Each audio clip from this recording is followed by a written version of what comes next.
Hey guys, welcome to Core City. हम सोनम। आज हम चार्टर एक्ट्स के बारे में पढ़ेंगे। After Regulating Act 1793 to 1853 Charter Acts आए बिफोर द क्राउन रूल। ठीक है, तो चार्टर एक्ट क्या थे कि रेगुलेट करना स्टार्ट कर दिया था इंडिया को, इंडियन टेरिटरीज को जो ब्रिटिश के अंडर आती थी, उसको ब्रिटिश पोजेशंस ऑफ इंडिया भी बोलते थे। तो उनको रेगुलेट करना स्टार्ट कर दिया था। तो चार्टर एक्ट्स में उन चीज़ों को कंटिन्यू किया जो चीज़ें उनके लिए वर्कआउट हुई, और उन चीज़ों को अबॉलिश किया जो उनके लिए वर्कआउट नहीं हो रही थी। ठीक है, तो कुछ कुछ चीज़ें जैसे कंटिन्यू की चार्टर एक्ट ऑफ 1793 में। एक तो ट्रेड मोनोपली 20 ईयर्स के लिए एक्सटेंड कर दी। ठीक है, क्योंकि उसके साथ उनको प्रॉफिट हो रहा था। Second thing, paid out of Indian revenues. पहले कैसे हो रहा था बिफोर दिस कि ब्रिटिश जो थे अपने एम्प्लॉयज़ जो इंडिया में थे उनके, वो अपने खजाने से पे कर रहे थे, मतलब ब्रिटिश रुपीस में पे कर रहे थे। ठीक है, ब्रिटिश डॉलर्स में पे कर रहे थे।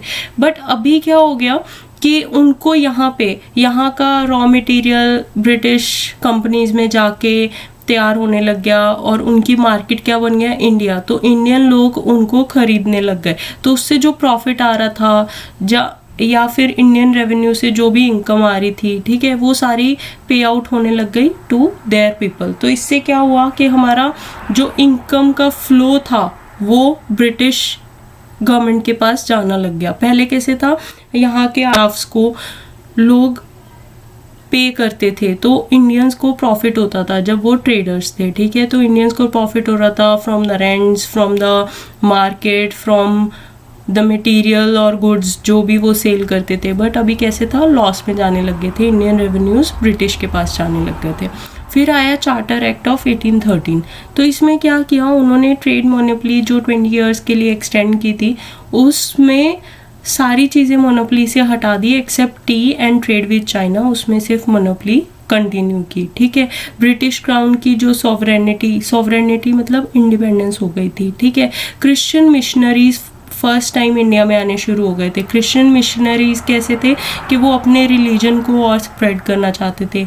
ठीक है, अपने रिलीजन के बारे में लोगों को बताना चाहते थे, और वेस्टर्न एजुकेशन स्प्रेड करना चाहते थे। बिकॉज कैसे था कि वेस्टर्न एजुकेशन अगर इंग्लिश लोगों को सीखने को मिलेगी तो लेबर इजीली अंडरस्टैंड कर पाएगी कमांड्स को जो हायर ऑफिशियल्स ब्रिटिश ऑफिशियल्स देंगे। ठीक है, तो उनके लिए इजी हो जाएगा।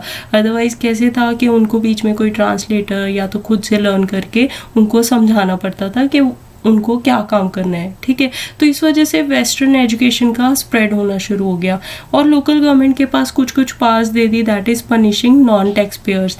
कैसे था, सनसेट रूल था कि बिफोर सनसेट टैक्स जो कलेक्ट करते थे जमींदार्स वगैरह, उनको ब्रिटिश को वो टैक्स देना होता था, वेदर उस टाइम पे ड्राउट पड़ा है या फिर उस टाइम पे ज़्यादा ग्रोथ हुई है, डजेंट मैटर, बट जितना टैक्स कलेक्ट करना है उतना करना होता था। ठीक है, तो जमींदार्स को अपने लोगों में से अगर कोई पे नहीं करता है तो उनकी प्रॉपर्टी, उनकी ज़मीन जो है वो ले ली जाती थी बाय द ब्रिटिश गवर्नमेंट।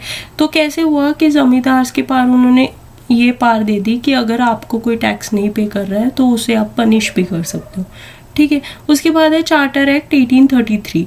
ये आया तो गवर्नर जनरल ऑफ बंगाल जो था वो गवर्नर जनरल ऑफ इंडिया बन गया। तो मतलब कैसे था कि पहले गवर्नर जनरल ऑफ बंगाल था और साथ में गवर्नर ऑफ बॉम्बे और गवर्नर ऑफ मद्रास थे। ठीक है, बट विद टाइम क्या हुआ, उनको लगा कि और सेंट्रलाइजेशन कर देना चाहिए, तो मैक्सिमम सेंट्रलाइज करने के लिए गवर्नर जनरल ऑफ बंगाल को सुपर पावर देके गवर्नर जनरल ऑफ इंडिया बना दिया।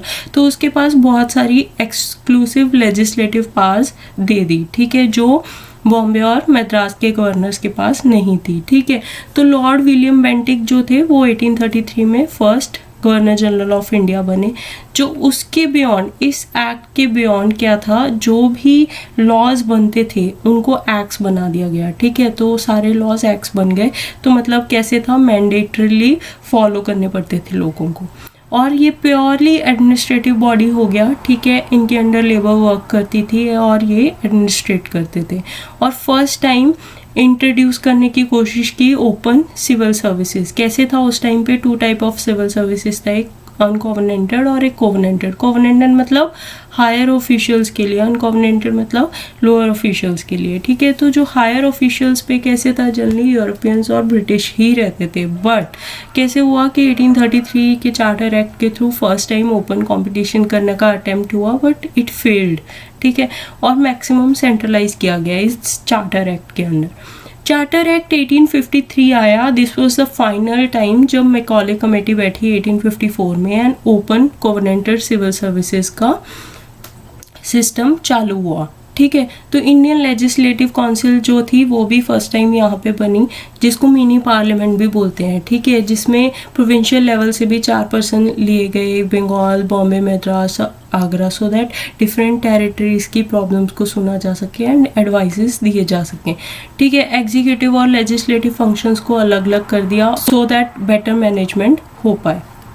That's all for this lecture. Subscribe to Core City. Stay tuned. Bye.